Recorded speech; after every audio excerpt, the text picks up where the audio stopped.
Back to Quick Take Charge. I'm Tim Stanovic. And I'm Jennifer Zabasaja in New York. Well, President Biden says the U.S. will help Gaza with humanitarian aid in the wake of the 11-day conflict with Israeli forces that left hundreds dead.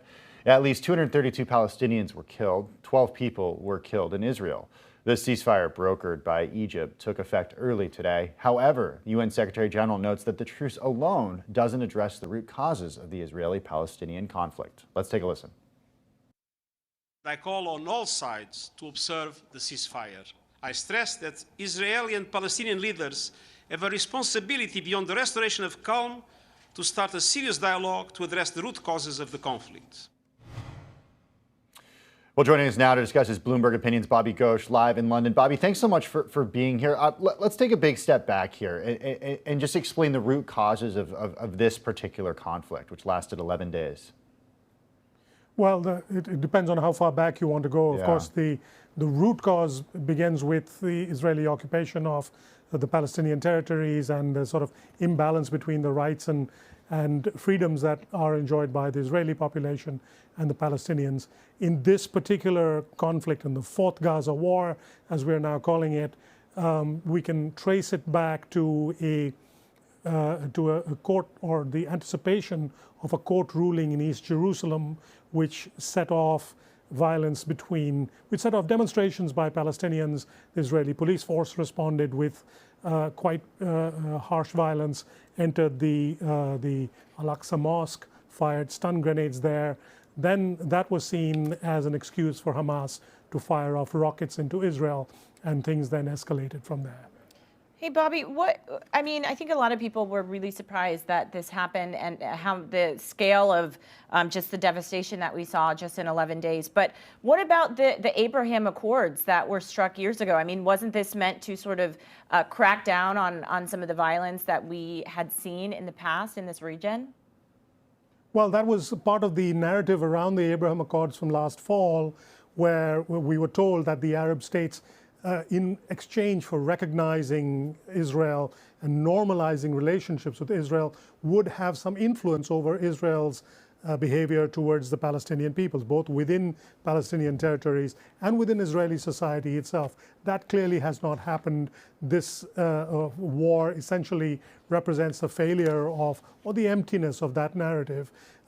Instead, what we've seen is a return to older narratives in which Hamas and Israel have this peculiar symbiotic enmity. They kind of almost depend on each other in their hatred of each other, and they will basically, every few years, 4 years, 5 years, they will explode in violence like this that leaves the international community essentially wringing their hands and wondering what to do.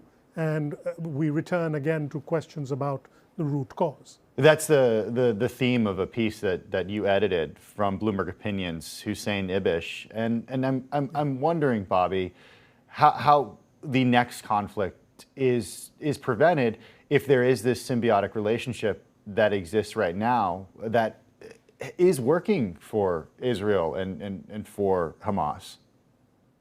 Yes, we shouldn't forget that there are ordinary people caught in the middle of this conflict, both on the Israeli side, but especially on the Palestinian side. But as Hussein points out in his piece, that the real motivations for these are very specific. There is a political advantage to be gained by Hamas. Hamas uses its violence against Israel to shore up its own credibility and also try to take credibility away, try to take political power away from Fatah, which is its main rival among the Palestinians. And for the Israeli side, this violence basically reinforces the Israeli narrative that there is no partner in peace on the Palestinian side, and that Israel needs to continue with its settlement policy as a form of forward defense against this kind of attack. So both sides have clear advantages to be gained by the status quo. And so any conversation by the Biden administration, by Egypt, by the United Nations that starts now that the peace or the ceasefire has been announced, has to start from those points, has to start by recognizing that these two sides have some things to gain by keeping on fighting, and that any solution needs to address those motivations. And Bobby, you mentioned President Biden and the international community. I want to play just a quick thought that we heard from the president this week and get your take after it. In my conversation with President Netanyahu, I commended him for the decision to bring the current hostilities to a close within less than 11 days. I also emphasized what I've said throughout this conflict. The United States fully supports Israel's right to defend itself against indiscriminate rocket attacks from Hamas and other Gaza-based terrorist groups that have taken the lives of innocent civilians in Israel. Now, Bobby, as I'm sure you know, the president received a bit of criticism throughout the past 11 days for not speaking out hard enough against what was happening and not declaring a ceasefire, but also from Republicans who were coming in from the other side. We know that Biden has a decades-long relationship with President Netanyahu. How does he tread that fine line, though, that you're talking about? I mean, where does the U.S. fit into furthering the peace negotiations that are going to happen in the region? Well, I don't think the U.S., to be honest, has a huge role to play anymore. And basically, what happened under the Trump administration was that the U.S. put all its eggs in the Netanyahu basket. And it doesn't look like President Biden is interested in rebalancing the relationship there. So the U.S. is clearly down on the side of Israel, that's why it took the intervention of Egypt, of Qatar, to some extent the United Nations, to bring about this particular ceasefire. The role the U.S. can play at best now is to restrain the Israeli reaction.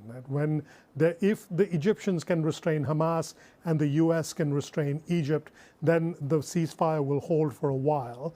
But again, both sides, regardless of who's restraining them, have to individually come to a conclusion that this kind of conflict is not in their interest. And right now, tragically, I can't see that happening. And we also know President Netanyahu has been facing his own sort of troubles in his country as well.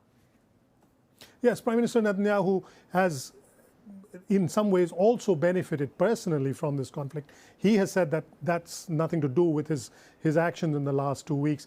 But the fact is that just before this conflict broke out, he was within a whisker of finally losing power as Prime Minister of Israel. There was a coalition of parties that was trying to put together a government in his place.